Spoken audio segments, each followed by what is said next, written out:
Hey there and welcome. I believe it's day 31, day 32 of my 100-day challenge. I'm so glad that you're here. If you're just now joining me, my name is Dayana Hansley and I am an operations and growth strategist. I specifically help six-figure female founders to be able to scale their businesses by running high-performing teams and automating their systems and processes. So let's get into it. So today we're going to be talking about how to identify candidates who can evolve with your business. You really always want to be able to figure out how to find team members who can actually scale with you. That is something that a lot of companies actually struggle with because you think that, oh, I need this specific person, but that specific person only has a specific skill set. We want to make sure that we're finding people who are ready to grow with the company because that's number one, going to save you a lot of time and a lot of money. Overall, whenever you bring on a new hire, regardless of if they are extremely experienced or not, you're going to have some type of a learning curve.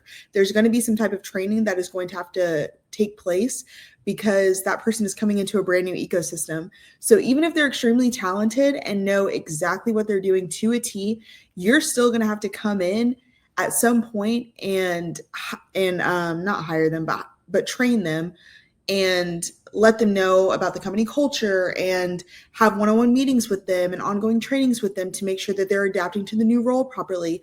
All of those things take time, which costs money and is ultimately resources. So we want to make sure that we're finding candidates who can evolve with the business, not just someone who's great for right here, right now, but who can actually be great for the company in 6 months, 12 months, 2, 3, 4, 5 years, because that's what's really going to help your company to be able to scale when you have that solid foundation of people who've been working with you for a while.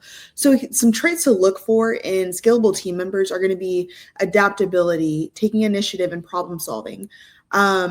Some of the ways that you can figure out if people are adaptable is actually asking them just certain scenarios. Hey, tell me about a time when you actually took initiative in one of your previous roles and what were the outcome?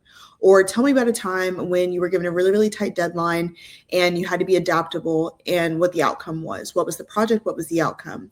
And problem solving is one of those things where sometimes, depending on the role, you can actually take them through a kind of test project to see how they actually truly adapt and problem solve in a real life scenario. But if you don't have that capability, that's okay. Just simply ask them a question. Hey, tell me about a time that you had to solve a problem. What was the problem? What was the solution? And what was the overall outcome that ended up taking place with the overall problem that you solved? And so that's a way to just be able to figure out if they can come up with stories within, I would say, about 10 to 15 seconds. 15 seconds is kind of pushing it.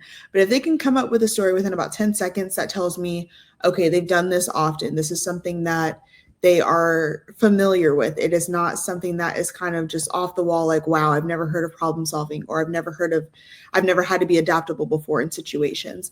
That's normally a telltale sign. If someone takes anywhere from like 15 to 30 seconds to figure out like, oh, that's a great question. That's a great question. Yeah, it might be a great question, but I need you to be able to think on your toes and figure out whatever solution you had to solve or problem you had to solve and what that solution was. I need you to be able to tell me pretty quickly. If you can't, then I'm either going to think that you haven't had enough experience having to be adaptable and taking initiative, or I'm going to think that you might be lying. So just making sure that whoever it is that you are talking to, make sure that they have some scenarios at top of mind. And that's pretty common, standard across the board. So it's not something that should completely throw them for a loop, especially depending on the role that they're going in for. And then you want to make sure that the role of values alignment are long-term. So whenever you have your core values for the company, you want to make sure that those are ingrained in your company culture. You want to make sure that that is well communicated, and not even communicated necessarily, but you can verbally articulate it, but also make sure that that's just kind of like who you are. You embody the company culture, because that is going to help to make sure that whoever it is you're interviewing, they're going to be able to tell if they gel with you or not, or if they vibe with you and whoever else is within the interview process. If they don't vibe with you all well, it might be because your values are not aligned. Yes, there's different types of people, and you all might say, Dayana, like, I'm a different type of person than this person. I'm more extroverted, more introverted. I get that. But at the end of the day, if there's someone, and I'm going to just use this just because this is I've just had this happen before, but like if you're going into a faith-based organization and you're just swearing up and down, up and down, up and down, you might not be aligned. And while that might be fine in some places, it might not be the best in that certain environment. So those are just certain things that you have to keep in mind to make sure that the role of values alignment will help with your long-term retention. Because if they are truly in line with your values, then you won't even have any issues with keeping them long-term. That's going to be something that's just a part of the process because they're going to feel so aligned with you. They're like, I'm not going anywhere. I want to stay with this company forever and ever and ever. So that's really what you want. Some interview questions that I feel like reveal if their scalability potential is, again, like I said, about tell me about a time when you've had to take initiative or problem solve, things of that nature. But then also, how do you do with having structure or the lack thereof of structure? I know certain businesses are really great with their systems and processes, which I love, as you all know. But if they're not, then you want to also be able to articulate that to whoever it is you're interviewing and let them know, hey, we are working on getting systems and processes in place, but sometimes it's just all hands on deck.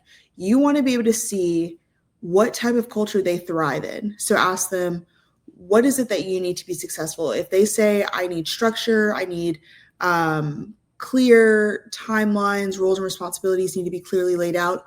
All of that is super helpful and I highly, highly encourage it.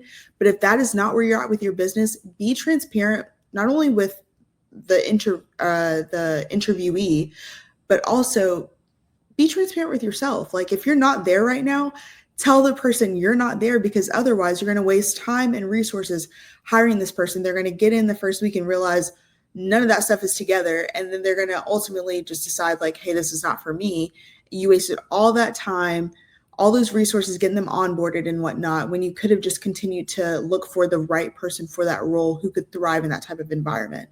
Another thing is like asking, what exactly are you looking for?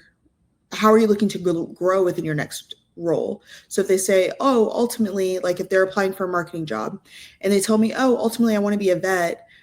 This is kind of just like a stepping stone to get there. I'm probably not going to feel very confident that they're going to want to continue to scale with the company because they already told me that it's a stepping stone. So believe people when they tell you this. Don't have this false belief like, oh, well, once they get in here, they don't know my company.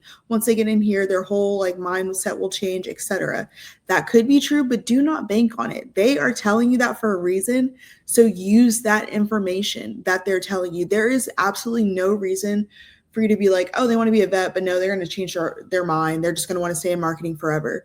No, they literally already told you they want to be a vet. This is just probably a part-time or full-time job that they have to get through school, and then they're going to end up leaving the company. So that is probably not going to be the person that I would want in one of my key roles to help me to be able to scale the company. So just figure out what their timeline is, what they're wanting to do within their next role, what the next 5 years of their life look like. If they say, hey, I want to start a family, great, sounds awesome, love that. I'm wanting to get married, and like I said, obviously you should get married before, but regardless, get married, have kids, whatever.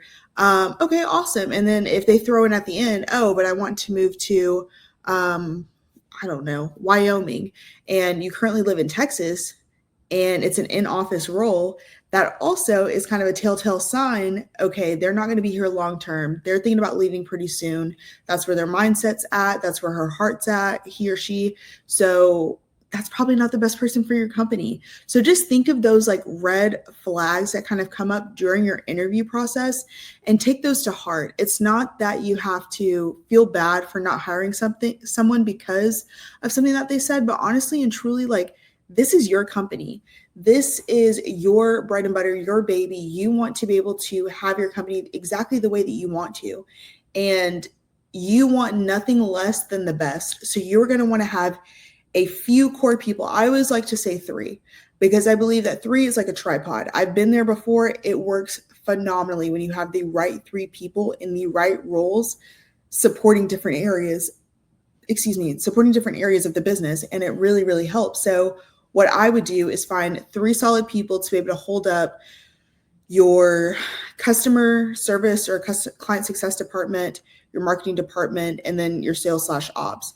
HR and stuff like that, that can be handled by like a third party, or it can be handled in-house, whatever, but that's really not what you should be focused on right now. It's building out those 3 sections, because that's what's really going to drive your business to success. So I really hope that this was helpful. I'm definitely going to make another video on kind of identifying red flags in team members during the hiring process, because I feel like that's something oftentimes that gets overlooked.